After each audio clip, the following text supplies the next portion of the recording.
नमस्कार दोस्तों, एक बार फिर से आप सभी दोस्तों का आपके अपने YouTube channel you and VDP पर बहुत बहुत स्वागत है। दोस्तों, दिन भर के मुख्य समाचार हैं, बड़ी खबरें हैं, फटाफट अंदाज में आगे इसी वीडियो में जानेंगे। ये वो खबरें हैं जो गोदी मीडिया आप तक नहीं पहुंचाता है। तो वहीं दोस्तों, खबरों की तरफ चलने से पहले आप लोगों से एक छोटा सा निवेदन है कि अगर आप लोग भी खुल करके देश भर में लगातार नफरत फैला रही गोदी मीडिया का बहिष्कार करते हैं, विरोध करते हैं, तो अभी इस वीडियो को लाइक कीजिएगा, चैनल को फ्री में सब्सक्राइब करके बेल के आइकन को जरूर दबाइएगा दोस्तों, और कमेंट बॉक्स में कमेंट कीजिएगा जय हिंद जय भारत। दरअसल दोस्तों, पहली बड़ी अपडेट आप लोगों को बताते चलें, अग्निपथ योजना पर सुप्रीम कोर्ट का बड़ा फैसला। अग्निपथ से जुड़ी सभी याचिकाएं दिल्ली हाई कोर्ट ट्रांसफर की गई हैं। खबर बताते चलें, केंद्र सरकार के द्वारा लाई गई सेना की नई भर्ती योजना अग्निपथ को चुनौती देने वाली याचिकाओं पर आज सुप्रीम कोर्ट में सुनवाई हुई है। दोनों पक्षों की दलील सुनने के बाद सुप्रीम कोर्ट ने अग्निपथ योजना से जुड़ी याचिकाओं को दिल्ली हाई कोर्ट में ट्रांसफर कर दिया है। अग्निपथ योजना के खिलाफ सुप्रीम कोर्ट में 3 याचिकाएं दाखिल की गई थी, जिनमें इस योजना पर फिलहाल रोक लगाने की मांग की गई थी।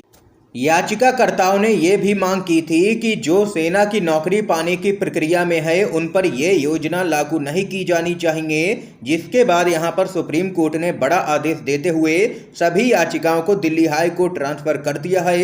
इस बीच एक और बड़ी खबर बताते चले आप लोगों को, कांग्रेस पार्टी के नेता अजय माकन पहुंचे हैं हाईकोर्ट। राज्यसभा चुनाव में बीजेपी के समर्थित निर्दलीय कार्तिकेय शर्मा के चुनाव को किया है चैलेंज। खबर बताते चलें, हरियाणा में राज्यसभा की 2 सीटों के चुनाव में चंडीगढ़ से लेकर के दिल्ली तक चले हाई वोल्टेज ड्रामे के बाद विजेता घोषित किए गए भाजपा जेजेपी समर्थित निर्दलीय प्रत्याशी कार्तिकेय शर्मा के चुनाव को कांग्रेस के अजय माकन ने पंजाब एंड हरियाणा हाईकोर्ट में चैलेंज किया है। हाईकोर्ट के बाहर अजय माकन ने कहा है कि हमारा एक टिक किया हुआ वोट तो रद्द किया गया, लेकिन उनके पक्ष में डाला गया एक वोट जो रद्द होना चाहिए था, हमारी आपत्ति के बावजूद उसे सही करार दे दिया गया, उसको रद्द नहीं किया गया। इसकी वजह से हमारे वोट 30 की जगह 29 रह गए और निर्दलीय प्रत्याशी को विजेता घोषित कर दिया गया। अजय माकन ने कहा है कि यह गैर कांग्रेसी वोट था और उसे गलत तरीके से स्वीकार किया गया।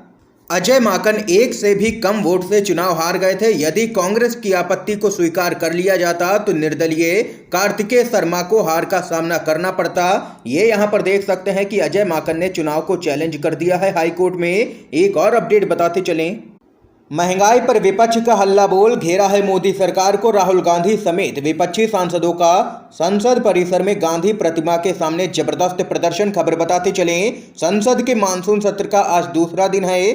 मानसून सत्र के पहले दिन विपक्ष ने महंगाई, जीएसटी समेत कई मुद्दों पर जमकर के हंगामा किया था। और वहीं आज देश में महंगाई को लेकर के विपक्षी दलों ने संसद परिसर में महात्मा गांधी की प्रतिमा के सामने प्रदर्शन किया है।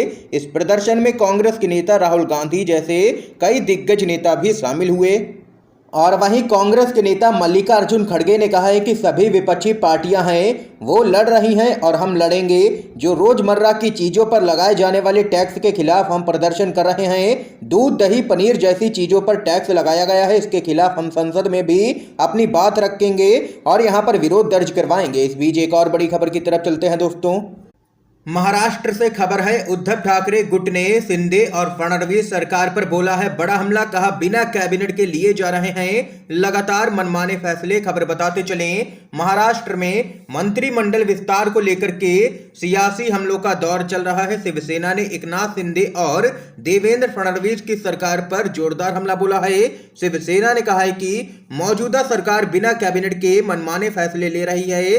शिवसेना के उद्धव ठाकरे धड़े का कहना है कि शिंदे और फडणवीस सरकार अवैध है, क्योंकि बागी विधायकों की अयोग्यता पर अभी फैसला नहीं आया है और याचिका सुप्रीम कोर्ट के समक्ष लंबित है। और सुप्रीम कोर्ट ने 3 जजों की बेंच का यहां पर गठन भी कर दिया है, जिस पर पूरे मामले पर सुनवाई 20 जुलाई को होनी है सुप्रीम कोर्ट में। जिसके बाद यहां पर शिवसेना का कहना है कि बिना कैबिनेट के लगातार यहां पर शिंदे और फडणवीस सरकार मनमाने फैसले कर रही है। और वहीं दूसरी तरफ शिवसेना के नेता संजय राउत का कहना है कि सुप्रीम कोर्ट की तरफ से जब तक यहां पर 16 विधायकों की अयोग्यता पर फैसला नहीं आ जाता है, तब तक महाराष्ट्र में राष्ट्रपति शासन लगना चाहिए। इस बीच एक और अपडेट की तरफ बढ़ते हैं, मोदी सरकार में मंत्री स्मृति ईरानी पर रांची में दर्ज हुई है एफआईआर। कांग्रेस की शिकायत पर बीजेपी के आईटी सेल के मुखिया अमित मालवीय पर भी मामला हुआ है दर्ज। खबर बताते चलें, झारखंड प्रदेश कांग्रेस के प्रवक्ता राजीव रंजन प्रसाद ने कोतवाली थाना रांची में केंद्रीय मंत्री Smriti Irani, BJP IT cell के प्रमुख अमित मालवीय और प्रीति गांधी के खिलाफ एफआईआर दर्ज करवा दी है। आप लोगों को बताते चले, कांग्रेस के नेता ने कहा है कि तीनों ने सोची समझी साजिश के तहत अपने सोशल नेटवर्किंग हैंडल पर कांग्रेस के राष्ट्रीय प्रवक्ता डॉक्टर अजय कुमार के बयान को गलत तरीके से पेश किया। कांग्रेस के नेता ने कहा है कि ऐसा डॉक्टर अजय कुमार और कांग्रेस पार्टी की छवि को धूमिल करने के लिए किया गया है, इसलिए इन पर यहां पर कार्रवाई होनी चाहिए, जिसको लेकर के स्मृति ईरानी और अमित मालवीय पर मामला दर्ज किया गया है और फर्जी खबर फैलाने का है आरोप। एक और अपडेट की तरफ बढ़ते हैं। सेना बहाली में जाति प्रमाण पत्र मांगने पर तेजस्वी यादव का मोदी सरकार पर तंज। कहा, जात न पूछो साधु की लेकिन जात पूछो फौजी की। खबर बताते चलें, अग्निपथ योजना को लेकर के एक बार फिर से बवाल देखने को मिल रहा है।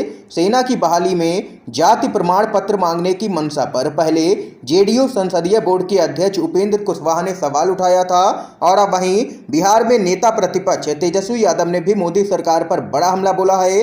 उन्होंने ट्वीट कर बेहद ही तल्ख लहजे में कहा है कि जातिगत जनगणना से दूर भागने वाली सरकार देश के लिए जान देने वाले अग्निवीर भाइयों से जाति पूछती है और ये भाजपाई जाति इसलिए पूछ रहे हैं क्योंकि देश का सबसे बड़ा जातिवादी संगठन आरएसएस बाद में जाति के आधार पर अग्निवीरों की छटनी करेगा। ये यहाँ पर तेजस्वी यादव ने बड़ा हमला किया है केंद्र की मोदी सरकार पर। इस बीच अगली अपडेट की तरफ चलते हैं। देश भर में लगातार बढ़ती हुई महंगाई को लेकर के मोदी सरकार पर वरुण गांधी का तंज। कहा, जब राहत देने का वक्त था तब हम आहत कर रहे हैं। खबर बताते चलें, देश में महंगाई को लेकर के लगातार विपक्ष केंद्र सरकार पर हमलावर है। इन सब के बीच में भाजपा के अपने ही सांसद वरुण गांधी भी महंगाई के मुद्दे पर अपनी ही पार्टी की सरकार को लगातार घेर रहे हैं। वरुण गांधी ने दूध और दही सहित कई खाद्य वस्तुओं को जीएसटी के दायरे में लाए जाने को लेकर के मोदी सरकार की जमकर के आलोचना कर दी है। वरुण गांधी ने साफ तौर पर कहा है कि जब राहत देने का वक्त था तब हम आहत कर रहे हैं जनता को। अपने ट्वीट में वरुण गांधी ने लिखा है कि आज से दूध, दही, मक्खन, चावल, दाल, ब्रेड जैसे पैक्ड उत्पादों पर जीएसटी लागू हो चुका है। रिकॉर्ड तोड़ बेरोजगारी के बीच लिया गया यह फैसला मध्यम वर्गीय परिवारों और विशेष करके किराए के मकानों में रहने वाले संघर्ष कर रहे युवाओं की जेबें और भी हल्की कर देगा। इसके साथ ही उन्होंने कहा है कि जब जनता को राहत देने का वक्त था तब हम जनता को यहां पर आहत कर रहे हैं। ये जनता कभी भी नहीं भूलेगी। ये यहां पर देख सकते हैं कि बढ़ती हुई महंगाई के मुद्दे पर भाजपा के ही सांसद वरुण गांधी ने घेरा है केंद्र की मोदी सरकार को। एक और अपडेट आप लोगों को बताते चलें, मोदी सरकार बैंकों के निजीकरण के प्रयास में है। हम बैंक बेचने से संबंधित विधेयक का करेंगे विरोध, कांग्रेस पार्टी का बड़ा ऐलान। खबर आप लोगों को बताते चलें, कांग्रेस ने केंद्र की मोदी सरकार पर सरकारी बैंकों के निजीकरण का प्रयास करने का आरोप लगाया है और कहा है कि वह बैंकों को बेचे जाने से संबंधित विधेयक का विरोध करेगी। संसद में पार्टी के महासचिव जयराम रमेश ने ट्वीट किया, आज ही के दिन 53 साल पहले बैंकों का राष्ट्रीयकरण हुआ था। यह एक परिवर्तनकारी बदलाव था। मोदी सरकार भारत बेचे जाओ परियोजना के तहत सरकारी बैंकों का भी निजीकरण करना चाहती है। उन्होंने कहा है कि सार्वजनिक क्षेत्र के बैंकों को चुनिंदा लोगों को बेचना विनाशकारी होगा। कांग्रेस बैंकों को बेचे जाने से संबंधित विधेयक का संसद में और सड़क पर विरोध करेगी। ये यहाँ पर कांग्रेस पार्टी के प्रवक्ता जयराम रमेश ने ऐलान किया है। इस समय की दोस्तों आज की सभी बड़ी खबरें थी, मुख्य समाचार थे जो हमने आप लोगों तक पहुंचाए हैं UNVDB के माध्यम से। अगर आप लोगों को ये वीडियो पसंद आया हो तो इस वीडियो को लाइक कीजिएगा, ज़्यादा से ज़्यादा इस वीडियो को शेयर कीजिएगा ताकि आप सभी के दोस्त भी इन मुख्य समाचारों को जान सकें। वीडियो देखने के लिए आप सभी दोस्तों का बहुत बहुत धन्यवाद।